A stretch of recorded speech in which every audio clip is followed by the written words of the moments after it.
Honestamente, ¿cuántas veces te pasó estar practicando la escala pentatónica en la menor y que alguien te diga: Si la evolución es verdadera, ¿por qué no vemos especies evolucionando en tiempo real? Bueno, si frecuentas redes donde hay creacionistas, es muy probable que lamentablemente te hayas encontrado con algo así. Pero por más que lloren y pataleen esta gente, la evolución es un hecho y hay nuevas especies que están apareciendo todos los días en tiempo real. Quédate allí que ya vienen 10 de los muchos ejemplos que existen de evolución en tiempo real. Eso sí, yo, Saurio, te lo aviso, es inútil que lo sepas.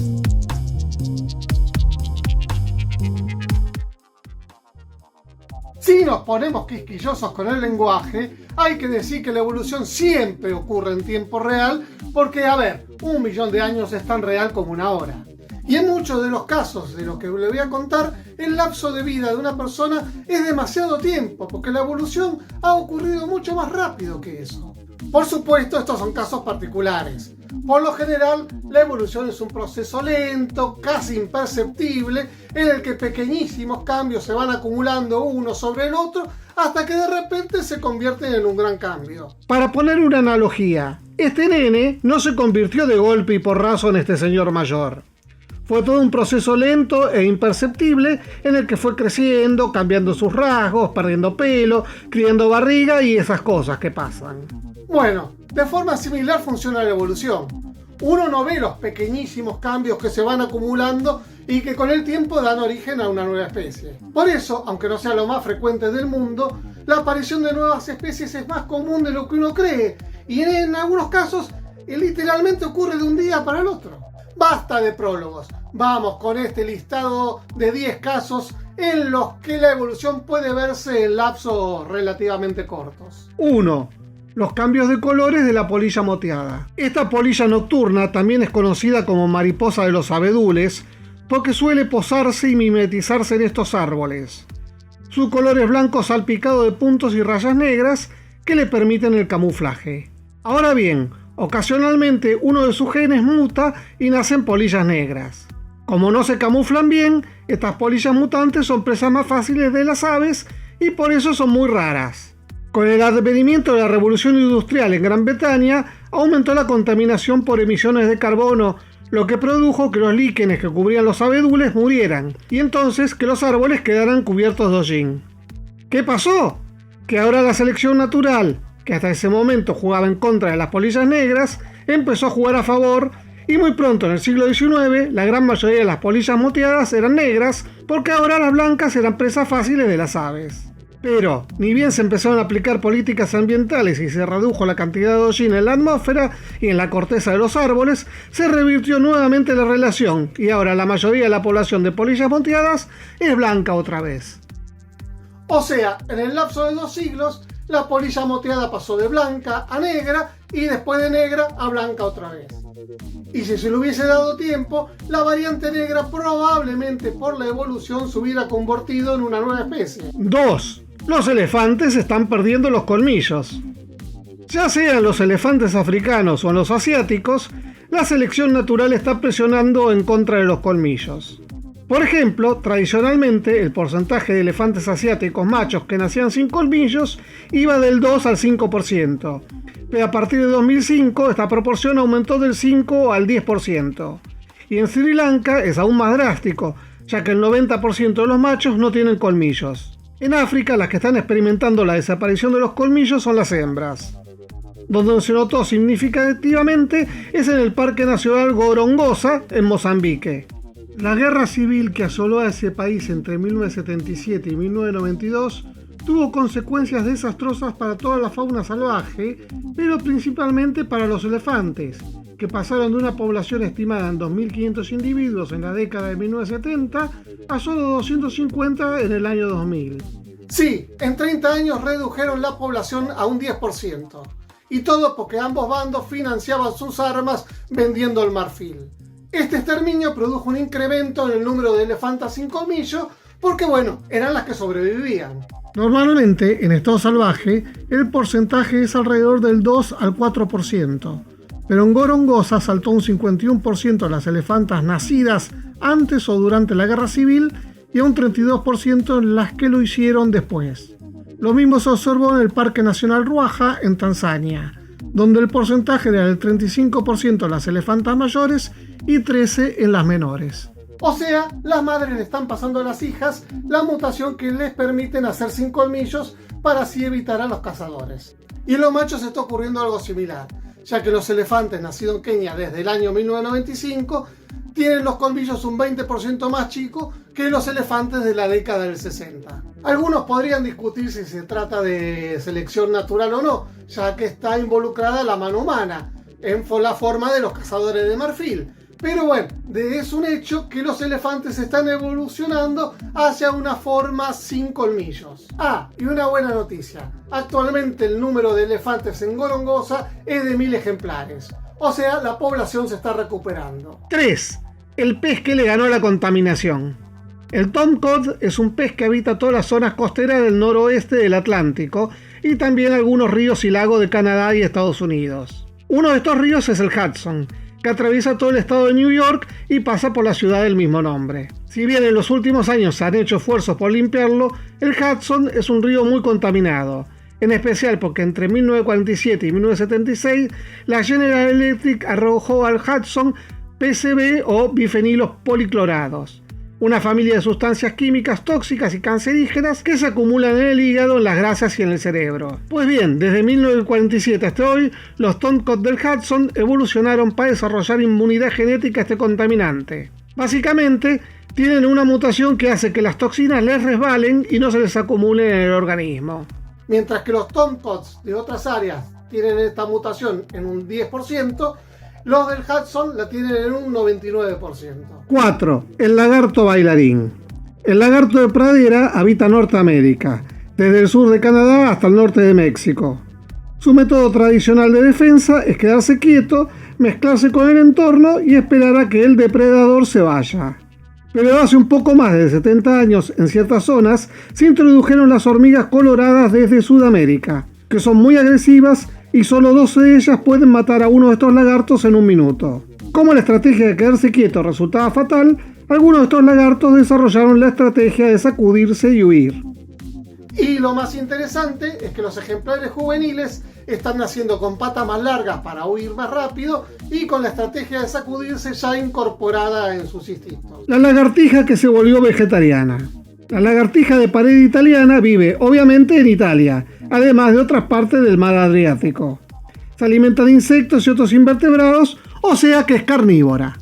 En 1971, un grupo de científicos llevó 5 parejas de lagartijas italianas desde la isla de Podkopiste a la de Podmurcharu, ambas en Croacia. En Podmurcharu, una islita aislada y sin presencia humana, no existía la lagartija italiana, y lo que los científicos querían ver era cómo competían con la especie local, la lagartija de pared dálmata o Podarcis melicelensis. Cosas que hacen los científicos para satisfacer su curiosidad. La cuestión es que muy poco tiempo después de que dejaran las lagartijas, estallaron los conflictos que llevaron finalmente a la independencia de Croacia, que, por si no recuerdan, antes pertenecía a Yugoslavia. Esto hizo que por más de 30 años los científicos no podían regresar a Podmurcharu y las 10 lagartijas quedaron allí, sin supervisión. Cuando en 2004 otro grupo de científicos fue a la isla, se encontraron con una sorpresa. Las 10 lagartijas italianas originales se habían convertido en 5000 y habían exterminado a las dálmatas. Pero lo más sorprendente es que habían modificado sus intestinos desarrollando válvulas cecales, es decir, músculos que enlentecen la digestión y les permiten procesar la celulosa de las plantas. Las lagartijas de Podmurcharu dejaron de ser carnívoras y se convirtieron en vegetarianas.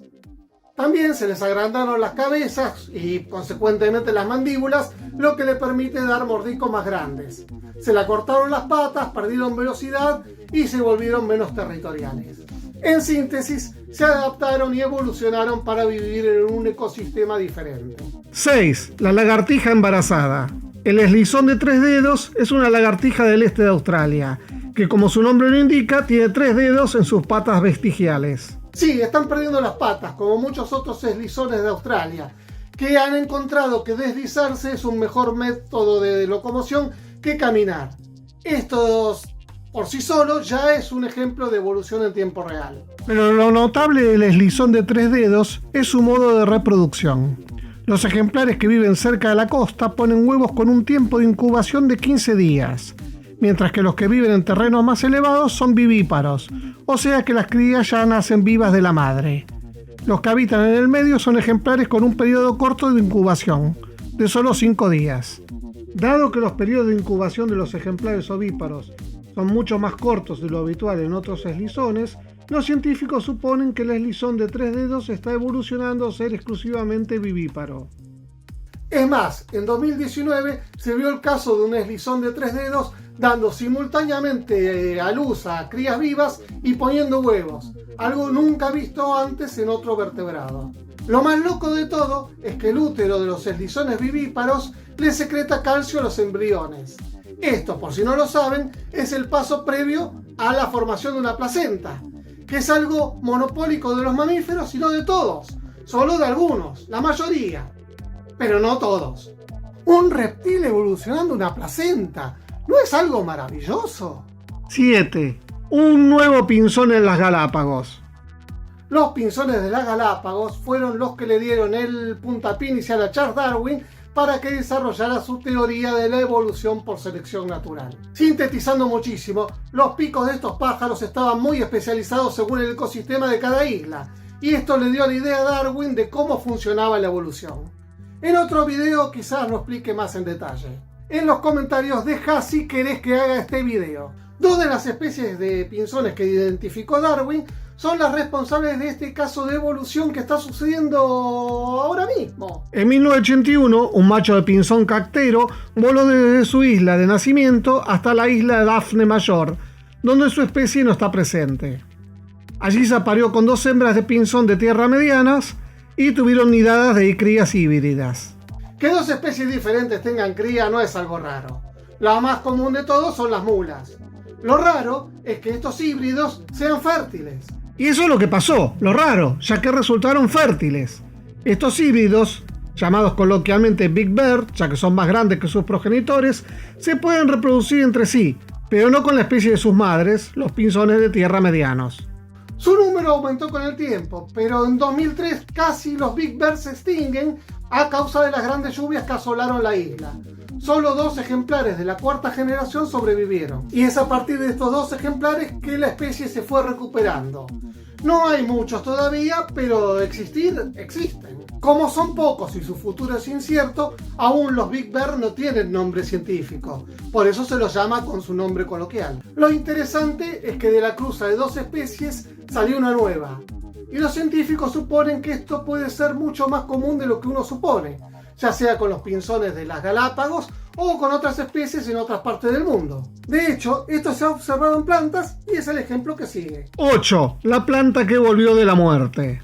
En 1991 se descubrió en forma salvaje a la hierba cana de York, que es un híbrido de la hierba cana común y la hierba cana de Oxford, que pese a su nombre es originaria de Sicilia y fue introducida en las Islas Británicas en el siglo XVIII.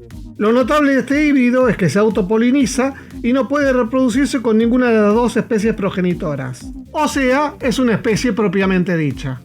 La hierba cana de York se extinguió en el año 2000 a causa de los herbicidas, pero fue recuperada a partir de semillas almacenadas en el año 2023. De allí el título sensacionalista de esta sección.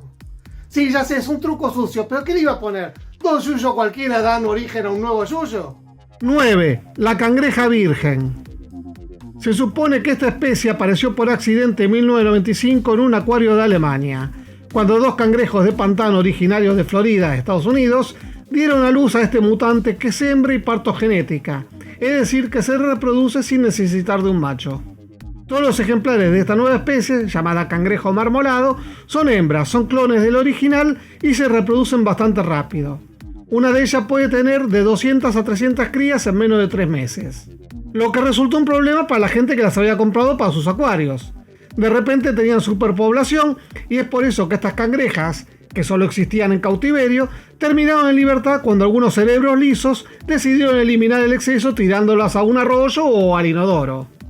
Y es aquí donde la historia toma un viso de película de terror, ya que las cangrejas mutantes se volvieron plaga en Europa y África. Son muy adaptables las guachas, cosa muy rara en los clones, y así van invadiendo distintos ecosistemas y volviéndose una amenaza para los cangrejos de agua dulce locales. Tan invasivas son que algunos científicos las están tomando de modelo para estudiar cómo se propagan los distintos cánceres. Y, para ir terminando, un ejemplo antropocéntrico. 10. Los humanos seguimos evolucionando. Seguramente habrán notado que cada vez más chicos usan aparatos bucales. Esto no es solo porque avanzó la tecnología odontológica, sino porque nuestras mandíbulas se están reduciendo más rápido que nuestros dientes. Por supuesto, esta es la fase más reciente de un proceso que se inició cuando se descubrió la agricultura, o quizás incluso antes, cuando se empezó a dominar el fuego. Pero lo cierto es que en las últimas décadas, con la mejora de la calidad de los alimentos, este proceso se aceleró. Ya no necesitamos las mandíbulas potentes de nuestros ancestros. Y es por esta reducción de tamaño de nuestras mandíbulas que cada vez más gente nace sin muelas de juicio, o que los ortodoncistas tengan que hacer aparatos para acomodar los dientes en un espacio más pequeño. Otra cosa que se está achicando es nuestro cerebro. No porque nos estemos volviendo tontos. Bueno, un poquito sí, pero eso no es culpa de la evolución, sino de cuestiones sociales, políticas y culturales que, bueno, no viene al caso hablar ahora.